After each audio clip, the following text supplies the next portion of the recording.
જગતના તાત આ બંને એકબીજા સાથે સંકળાયેલા તત્વો છે। વરસાદ વિના ખેડૂત અધૂરો, પરંતુ જ્યારે કુદરત તેની સાયકલ બદલે, ચોમાસાને બદલે માવઠા કરે, ત્યારે ધરતીપુત્રની કમર તૂટી જતી હોય છે। વિવશ થઈ જાય છે ખેડૂત, અને ખેડૂતની હાલત જોઈ હૃદય દ્રવી ઉઠે તેવા દ્રશ્યો સામે આવ્યા છે। મહારાષ્ટ્રમાંથી સૌથી પહેલા દ્રશ્યો જોઈશું।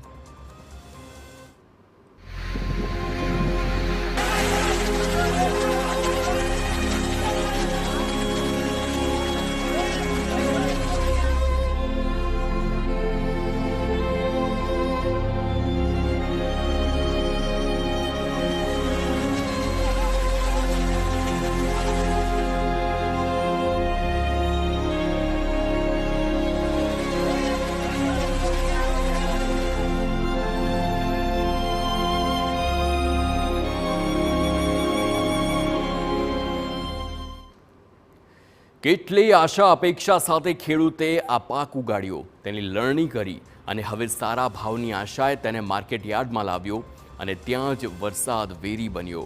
એવો વેરી બન્યો, તેના મોઢે આવેલો કોળિયો છીનવાઈ ગયો। કાળજું કંપી ઉઠે તેવા દ્રશ્યો છે। ઘટના આમ તો 15 તારીખની છે, જોકે આ વિડીયો અત્યારે ખૂબ જ વાયરલ થઈ રહ્યો છે।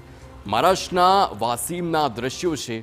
મનેરા માર્કેટ યાર્ડમાં ખેડૂત મગફળીને પાક વેચવા આવ્યો હતો, પરંતુ વરસાદ એવો પડ્યો કે તે મગફળીને સલામત ખસેડી જ ન શક્યો।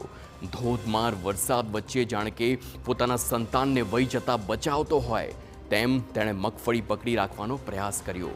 રડતો રહ્યો, આજીજી કરતો રહ્યો, ઈશ્વરને પ્રાર્થના કરતો રહ્યો। આમ મહેનત પાણીમાં ન વહાવી દો તેવી પ્રાર્થના કરતો રહ્યો, પરંતુ ખેડૂતના એક પણ પ્રયાસ કામ ન લાગ્યા।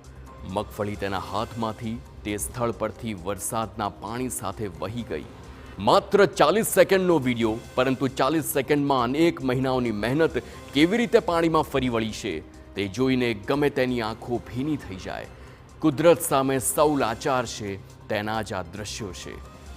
મહારાષ્ટ્રના અનેક ભાગોમાં વરસાદ થઈ રહ્યો છે, જોકે ક્યાંક અણઆયોજનને લઈ માર્કેટ યાર્ડમાં આવેલી જણસ પલળીને ખરાબ થઈ ગઈ। ખેડૂતોનો પાક ભીનો થઈ ગયો, અને વરસાદમાં જમીન પર બેસી અને વહેતી મગફળીને બોરી વડે રોકવાનો પ્રયાસ કરે છે।